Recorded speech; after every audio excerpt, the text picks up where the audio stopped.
A santa paz de Deus, sejam todos muito bem-vindos. Que a graça, o amor e as bênçãos do Senhor estejam junto conosco, para mais uma vez nós cumprirmos o nosso propósito, nos colocarmos aos pés do nosso Senhor, nosso Pai amado, e estudarmos a Sua Palavra, a Bíblia Sagrada, através da leitura diária da Bíblia. Eu agradeço muito, sinceramente, a você que todos os dias reserva o seu tempo para se achegar à presença do Senhor, para meditar o ensinamento que o Senhor deixou. Na Bíblia, nós vamos encontrar 66 livros, 1189 capítulos. Pela graça e o amor de Deus, hoje nós vamos fazer a leitura do livro de Levítico, capítulo 4. Levítico é um livro muito interessante, fala sobre as ofertas, fala sobre as leis. É o livro base, que também é chamado de pré-evangelho ou evangelho do Velho Testamento. Foi usado pelo apóstolo Paulo para escrever a epístola aos Hebreus. Então é muito importante que a gente faça atenção a esse livro, porque é sim repetitivo, mas assim como nós temos as nossas leis, as leis dos homens, quem estuda direito, certamente vai ver muitas leis parecidas, leis repetidas, e na Bíblia não ia ser diferente, é a palavra sagrada de Deus. Então vamos prestar bastante atenção, nos colocarmos em comunhão com o Senhor e reter esse ensinamento, porque mais para frente, com certeza, vai ser muito importante que a gente entenda como as coisas aconteceram e por que elas estão acontecendo, por que elas aconteceram daquela forma, qual é a lição que o Senhor está nos deixando. A Bíblia é toda voltada para o ensinamento, para o Evangelho, para a edificação do homem. A palavra de Deus ela é luz para os nossos pés, então, e alimento para nossas almas, Vamos fazer atenção, prestar bastante atenção. Vou tentar resumir o máximo possível para que você entenda e também sinta prazer em estudar a palavra de Deus. Vamos começar? No capítulo 4, nós vamos ver sobre o sacrifício, as ofertas por ignorância. O que quer dizer ofertas por ignorância? Os filhos de Israel pecavam sem ter a intenção de pecar. Por isso se chama o sacrifício de ignorância. Eles erravam, eles pecavam, e depois quando eram notificados, olha, você pecou contra Deus, eles iam e faziam a oferta. No capítulo 4 nós vamos ver 4 partes. A oferta do pecado do sacerdote, do pecado do povo, todo o povo, a congregação, toda ela ali pecou, cometeu um pecado. Eles não tinham a intenção de pecar, mas pecaram contra Deus. Vamos ver também quando é um príncipe ou uma autoridade. Na minha versão na Bíblia está escrita a palavra príncipe, mas pode ser uma autoridade também. E depois uma pessoa comum. Vamos ver 2 formas de se fazer a oferta. A primeira forma é quando é o sacerdote que pecou e ele vai fazer a sua oferta, vai ser muito semelhante à oferta do povo, da congregação. E depois a do príncipe e a da pessoa comum também são parecidas, hein? Então vamos começar com a ajuda de Deus. Aqui diz o seguinte, Deus fala para Moisés o seguinte: fala aos filhos de Israel dizendo, quando uma alma pecar por erro contra algum dos mandamentos do Senhor, ele pecou, ele cometeu um erro contra o mandamento do Senhor, está pecando contra Deus. Acerca do que havia de se fazer a obra contra algum deles. Então, ele pecou contra o seu irmão, mas está pecando contra Deus. Deus disse que não podia ser feito, pecou contra o mandamento. No verso 3 vai dizer assim, se o sacerdote ungido, quem é o sacerdote ungido? Arão e seus filhos, mas depois deles vão vir outros sacerdotes, a lei já está aqui. Como tem que se fazer a oferta? Pecar para o escândalo do povo, oferecerá pelo seu pecado um novilho sem mancha, um novilho, um boizinho novinho, novilho perfeito, sem manchas, sem defeitos, e é um macho. Por que é um macho? Nós estamos sempre falando isso, repetindo que está remetendo a Cristo Jesus. Quando fala dessa oferta, do sangue, do cordeiro, da oferta queimada é do pagamento dos pecados. E quem morreu para pagar nossos pecados foi Cristo Jesus. Então ele diz assim: entrará o novilho à porta da tenda da congregação perante o Senhor e porá a sua mão sobre a cabeça do novilho. Da mesma forma que a oferta do holocausto, aqui também ele coloca a mão na cabeça do novilho e está transferindo o pecado. Foi sem intenção, mas pecou. Transfere o pecado para esse animal. Quando esse animal morrer, dar a sua vida, se sacrificar, então o pagamento do pecado será feito. Esse sacerdote vai degolar o novilho perante o Senhor. Isso acontece no átrio, lá no pátio, próximo aos pés do altar do holocausto. Então fala assim: o sacerdote ungido tomará o sangue do novilho e trará à tenda da congregação. A tenda da congregação é o tabernáculo, né? Então eles vão estar degolando esse animalzinho lá nos pés do altar do holocausto. Nós vimos que os utensílios tinham bacia, tinha para vai pegar sangue, uma parte desse sangue na bacia, vai entrar dentro do tabernáculo. O tabernáculo, nós já estudamos, é dividido em duas partes: a parte do santo, onde fica o altar do incenso, a mesa da preposição dos pães asmos e o castiçal. Um véu separa a parte do Santíssimo, onde fica o altar do testemunho, a arca da aliança, né?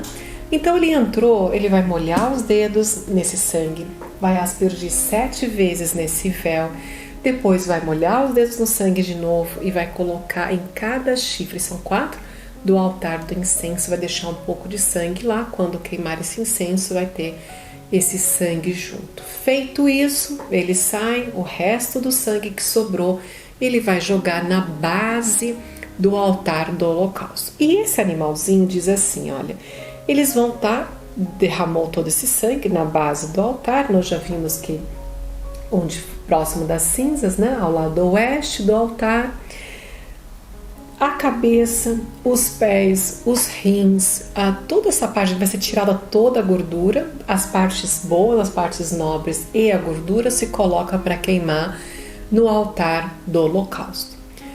As vísceras, o couro, as pernas, toda essa parte não se queima no altar do holocausto. Eles vão levar para um local fora do arraial. Arraial é onde toda a congregação morava, né? Era onde estavam ali acampados, para fora desse espaço, num local limpo. Vai se fazer um altar de lenhas e ali vai se queimar todas as partes desse novilho até que virem cinzas. É assim que acontece a oferta para o pecado de ignorância do sacerdote. Da mesma forma também vai acontecer o sacrifício pelos erros do povo. Então diz assim: mas se toda a congregação de Israel errar, então todo mundo junto errou, e o negócio for oculto aos olhos da congregação, e se fizerem contra algum dos mandamentos do Senhor aquilo que não se deve fazer, e forem culpados, então eles não deveriam fazer, pecaram contra o Senhor. E o pecado em que pecaram for notório, depois que eles fizeram se descobriu. Então a congregação oferecerá um novilho por expiação do pecado, e aí vai falar toda aquela mesma forma que se fala para o sacerdote, vai se falar também para a congregação. O terceiro sacrifício, a terceira oferta é para os erros de um príncipe ou uma autoridade. Nesse caso ele é um pouquinho diferente, porque se pode oferecer um bode, não precisa ser um novilho, um tourinho, da mesma forma, sem manchas, da mesma forma ele é um macho. Porém aqui vai acontecer da mesma forma da oferta pacífica, aquela oferta de agradecimento. Então da mesma forma ele vai chegar, vai levar o animalzinho até a porta do átrio, diante da presença do Senhor, vai colocar a mão na cabecinha, vai transferir o pecado, vão degolar, vão deixar aquele sangue derramar ali aos pés, né, do altar do holocausto, mas se queima todo o animal, né, uma oferta queimada ao Senhor. Então, essa expiação do sangue, tudo é feita semelhante à oferta pacífica. A oferta de sacrifício por uma pessoa qualquer, uma pessoa comum ali da congregação, acontece também da mesma forma, com uma única diferença. Aqui pode ser ofertado fêmea também. Então, para o sacerdote e para a congregação, é o novilho. É esse animal que tem que se levar. O novilho macho, sem mancha, sem defeitos. Para o príncipe ou autoridade, ele vai estar oferecendo um bode macho, sem mancha, sem defeitos, e vai fazer a oferta queimada como a oferta pacífica.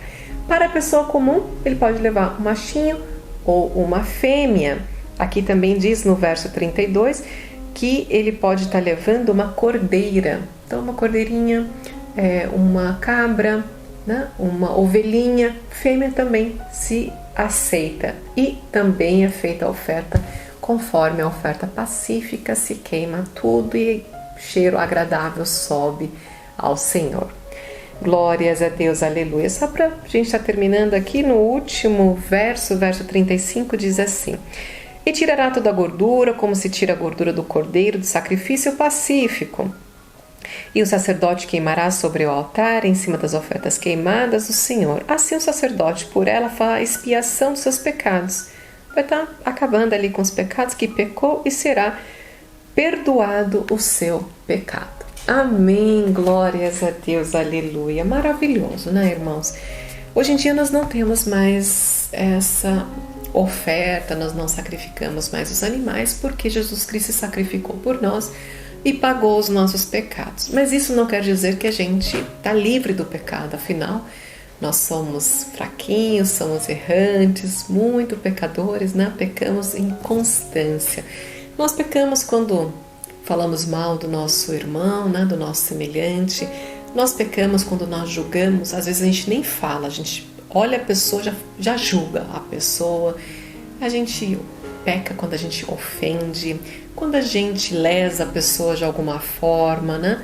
Tudo isso são erros, tudo isso são pecados. Às vezes fazemos sem querer, não tivemos a intenção, como aqui fala do sacrifício de ignorância, não tivemos, né? Alguém tem que vir notificar, olha, você está errado. Ou a nossa própria consciência nos lembra, você pecou, você errou, peça perdão. Hoje nós temos essa graça do Senhor de podermos dobrar o nosso joelho, podermos achegar a Deus em oração, né? Clamarmos a misericórdia de Deus. Vamos então orar, vamos fazer a nossa oração para pedir que o Senhor perdoe os nossos pecados, tenha misericórdia da nossa alma. Se você puder, fecha os teus olhos, se mantenha nessa comunhão e peça verdadeiramente do fundo do seu coração: Senhor, me perdoa, porque todos nós, sem dúvida alguma, cometemos pecados e constantemente estamos pecando diante de Deus e contra o Senhor. Vamos lá? Nosso Deus e nosso amado Pai, Senhor, nos colocamos diante da Tua presença, nos colocamos, Senhor, diante dos Seus pés, dobramos os nossos corações, nos humilhamos, Pai, Te rogando, tenha misericórdia de nós. Perdoe, Senhor, os nossos muitos pecados, reconhecemos a nossa fraqueza, reconhecemos a nossa imperfeição, reconhecemos os nossos erros e Te pedimos sinceramente, Pai, do fundo do nosso coração, tenha misericórdia e perdoa os nossos muitos pecados. Mais do que pecar contra nós e contra nossos irmãos, estamos pecando contra o Senhor. Pai, nos fortifica, nos abençoa com a Tua sabedoria, nos abençoa, Senhor, com entendimento, derrama dos céus os Teus dons, Pai, queremos verdadeiramente servir cada dia mais e melhor. Por isso Te pedimos, Senhor, segura nossa destra, firma nossos pés no caminho santo, cubra-nos com o sangue do Cordeiro e nos revista, Pai, com a armadura e a capacete da justiça. Queremos sinceramente, Pai, Te servir da melhor forma que nós pudermos com o que há de melhor dentro de nós. Se pecamos, se erramos, se transgredimos a Tua lei, Senhor, são pelas nossas fraquezas e por isso Te pedimos a Tua misericórdia e o perdão dos nossos muitos pecados. Senhor, se viemos a Ti para Te agradecer por tudo e Te pedir e Te render graças, é sempre em nome, honra e mérito Teu Filho amado, nosso Senhor Jesus Cristo, que vive e reina para todos sempre. Amém. Glórias a Deus. Deus seja louvado. Muito obrigada pela Tua companhia. Te agradeço profundamente por todos os dias estar aqui junto comigo E se você é novo, não se esqueça, se inscreva no canal, ative as notificações, curta o nosso vídeo e compartilhe com todas as pessoas que verdadeiramente são importantes na sua vida. Eu te espero amanhã para mais uma leitura diária da Bíblia. Deus te abençoe grandemente. Um beijo e até amanhã.